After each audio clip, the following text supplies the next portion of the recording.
Salut, jeunes explorateurs de la science! Aujourd'hui, nous allons découvrir quelque chose de vraiment magique. Préparez-vous pour un voyage passionnant dans le monde de la croissance exponentielle. C'est un phénomène qui peut changer votre façon de voir le monde qui vous entoure. C'est comme des montagnes russes, mais au lieu de loopings et de descentes vertigineuses, nous avons des nombres qui augmentent, augmentent. Imaginez que vous êtes dans des montagnes russes qui ne cesse de monter. Imaginez une petite bactérie dans votre yaourt. Elle peut être si minuscule que vous ne la verriez même pas à l'œil nu. Elle peut sembler insignifiante, mais accrochez-vous. Cette petite bactérie est capable de créer quelque chose d'énorme. Dans des conditions adéquates, les bactéries peuvent se dupliquer chaque heure. Une devient 2, 2 deviennent 4, 4 deviennent 8, et ainsi de suite. Ce rythme de croissance est incroyable. Au début, cela peut ne pas sembler si impressionnant, mais en un rien de temps, vous aurez toute une colonie de bactéries en pleine fête dans votre yaourt. C'est comme une fête sans fin. Voilà, la croissance exponentielle en action. C'est un phénomène que l'on observe dans la nature et dans la technologie. C'est comme une réaction en chaîne, où chaque étape multiplie la précédente, conduisant à des résultats incroyables. Imaginez un domino qui tombe, provoquant une réaction en chaîne. Préparez-vous à être surpris alors que nous plongeons au cœur de ce phénomène fascinant. Nous verrons comment la croissance exponentielle affecte nos vies et le monde qui nous entoure. Maintenant, dévoilons les secrets de la croissance exponentielle avec une formule magique. I acte à 0 kt. Cette formule peut sembler compliquée à première vue, mais avec un peu d'explication, vous verrez comme elle est simple et puissante. Ne vous inquiétez pas, elle n'est pas aussi effrayante qu'elle en a l'air. En fait, c'est l'une des formules les plus belles et les plus utiles en mathématiques et en sciences. Imaginez que c'est une carte au trésor qui nous mène à la compréhension de la façon dont les choses croissent exponentiellement.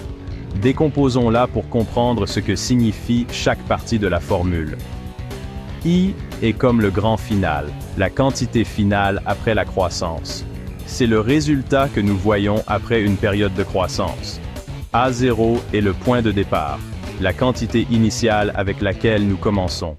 C'est la base sur laquelle la croissance se construit. E est un nombre spécial, similaire à P, PI, mais au lieu des cercles, il nous aide avec la croissance. C'est la base du logarithme naturel, et il apparaît partout dans la nature et la technologie.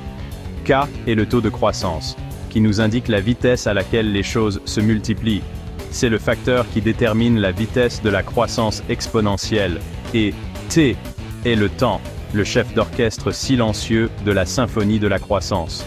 C'est la variable qui nous montre comment les choses changent avec le temps. Ensemble, ces symboles dévoilent les secrets de la croissance exponentielle. Avec cette formule, nous pouvons prédire et comprendre la croissance dans de nombreux domaines, de l'économie à la biologie. La croissance exponentielle ne concerne pas seulement les bactéries et le yaourt, elle se produit tout autour de nous. Avez-vous déjà entendu parler des intérêts composés? C'est comme de la magie pour votre argent. Supposons que vous déposiez 100 € sur un compte bancaire qui rapporte 5% d'intérêt par an. Après un an, vous gagnerez 5 €, et votre solde total sera de 105 €. Pas mal, n'est-ce pas? Mais voici le plus intéressant. L'année suivante, vous recevez des intérêts sur 105 €, pas seulement sur 100. Cela signifie que chaque année, vous gagnez un peu plus, et votre argent croît de plus en plus vite. C'est le pouvoir des intérêts composés, un exemple concret de croissance exponentielle. Et maintenant, accrochez-vous, on change de vitesse et on explore le revers de la médaille, la décroissance exponentielle. Au lieu que les choses augmentent rapidement, nous allons voir comment elles diminuent ou disparaissent au fil du temps. La décroissance exponentielle est un phénomène que l'on retrouve souvent dans la nature et dans notre vie quotidienne. Imaginez une tasse de café chaud laissée sur la table. C'est un exemple classique de décroissance exponentielle. Avec le temps, elle refroidit, perdant de la chaleur dans l'environnement. La chaleur se dissipe dans l'air ambiant. La température ne baisse pas à une vitesse constante. Au contraire, elle diminue de plus en plus lentement. Au début, elle refroidit rapidement, puis le refroidissement ralentit progressivement. Cela se produit car la différence de température entre le café et l'environnement diminue. Cela se produit car la vitesse de refroidissement dépend de la différence de température entre le café et la pièce. Plus la différence est grande, plus le café refroidit vite. Plus le café est chaud, plus il refroidit rapidement. La chaleur se dissipe vite lorsque la différence de température est importante. Au fur et à mesure qu'il se rapproche de la température ambiante, le refroidissement ralentit. La différence de température diminue et la perte de chaleur est réduite. Cette diminution progressive est un signe de décroissance exponentielle.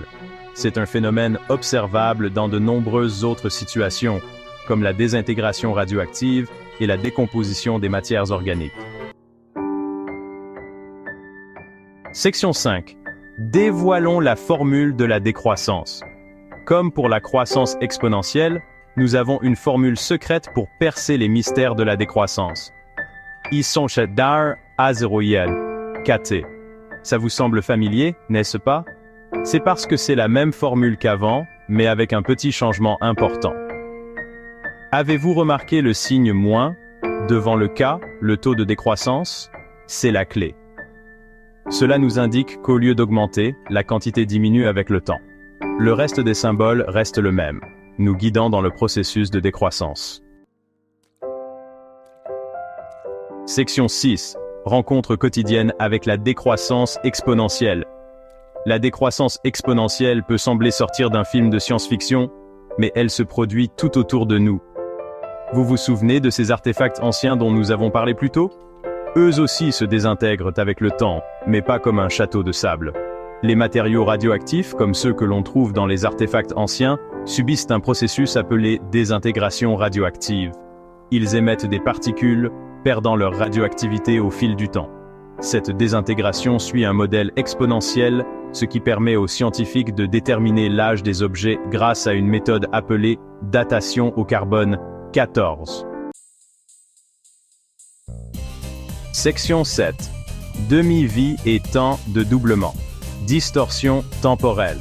Parlons maintenant de distorsion temporelle.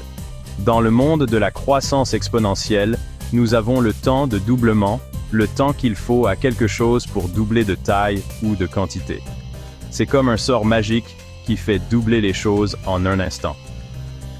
D'un autre côté, la décroissance exponentielle à la demi-vie, le temps qu'il faut à quelque chose pour se réduire à la moitié de sa quantité initiale. C'est comme une potion rétrécissante qui rend les choses de plus en plus petites. Section 8. Datation au carbone. 14. Décrypter les secrets de l'histoire. Vous vous souvenez de ces artefacts anciens et de la datation au carbone 14 dont nous avons parlé plus tôt? Il est temps d'appliquer nos connaissances sur la décroissance exponentielle et de percer les secrets de l'histoire. Les êtres vivants absorbent constamment un isotope radioactif appelé carbone 14. Lorsqu'ils meurent, le carbone 14 commence à se désintégrer. En mesurant le carbone 14 restant dans un objet, les scientifiques peuvent estimer le temps écoulé depuis sa mort. Cette méthode a révolutionné notre compréhension du passé, nous permettant de dater des objets, des fossiles et même des civilisations anciennes. Section 9. Continuez à explorer. L'aventure continue. Félicitations, jeunes explorateurs de la science. Vous avez fait un voyage dans le monde passionnant de la croissance et de la décroissance exponentielle.